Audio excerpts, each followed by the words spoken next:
Kapan metode kuantitatif digunakan? Bila peneliti ingin melakukan pengukuran terhadap suatu variabel atau fenomena tertentu. Ya. Jadi kalau mengukur itu pasti kuantitatif. Bila peneliti ingin mendapatkan data kuantitatif dari suatu populasi yang luas. Jadi metode kuantitatif bisa untuk meneliti populasi yang luas dengan menggunakan sampel. Ketiga, bila peneliti ingin mengetahui pengaruh perlakuan atau treatment terhadap suatu hasil. 4. Bila peneliti bermaksud menguji hipotesis penelitian dan membuat generalisasi. Ini yang paling banyak, nomor 4. Dan kelima, bila peneliti ingin menguji terhadap adanya keraguan-raguan tentang validitas pengetahuan, teori, tindakan, atau produk tertentu. Jadi 6 aspek ini yang bisa diteliti dengan metode kuantitatif. Jadi metode kuantitatif intinya adalah melakukan pengukuran, mengukur. Dengan mengukur itu akan dipakai untuk membuktikan hipotesis.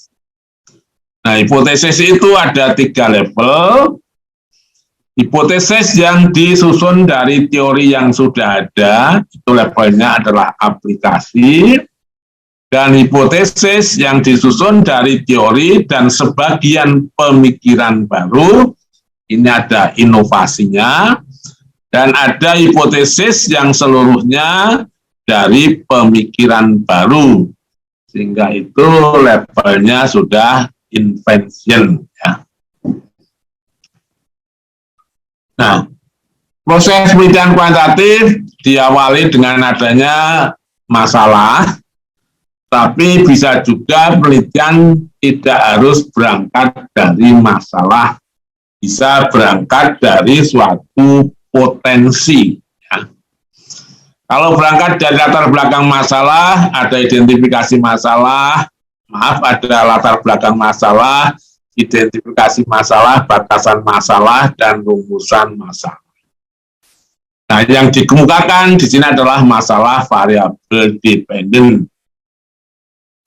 Lalu masalah itu dikaji dengan teori dan dirumuskanlah suatu hipotesis.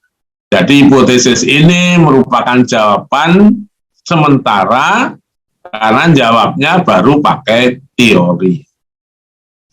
Nah, hipotesis ini akan dibuktikan di populasi tertentu, maka peneliti menentukan desain apa yang akan digunakan.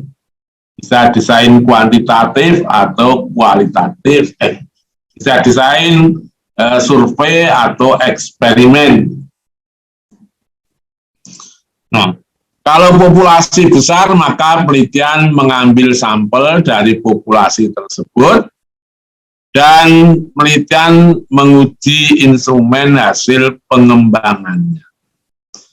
Jadi kalau sampel sudah ditetapkan dan pengujian instrumen telah dilakukan, digunakan untuk mengumpulkan data.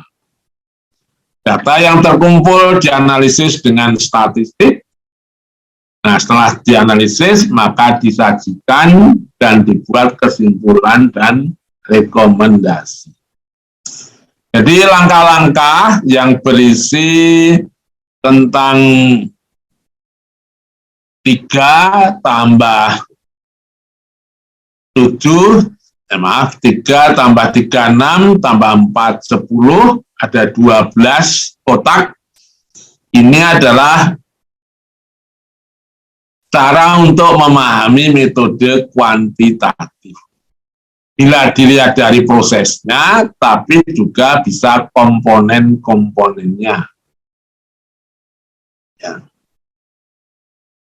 Nah, jadi kalau ingin memahami metode kuantitatif, ya perlu memahami dari permasalahan, dari teori yang digunakan, merumuskan hipotesis, tahu tentang desain penelitian, memahami teknik sampling, mengembangkan instrumen penelitian, mengumpulkan data, analisis data kuantitatif, penyajian data, dan selanjutnya adalah membuat suatu kesimpulan.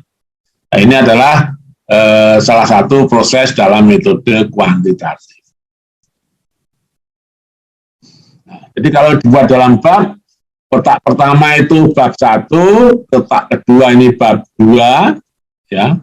Lalu yang dilingkari ini adalah bab 3, dan yang kotak di luar lingkaran kanan ini adalah bab 4, dan bab 5 kesimpulan dan rekomendasi.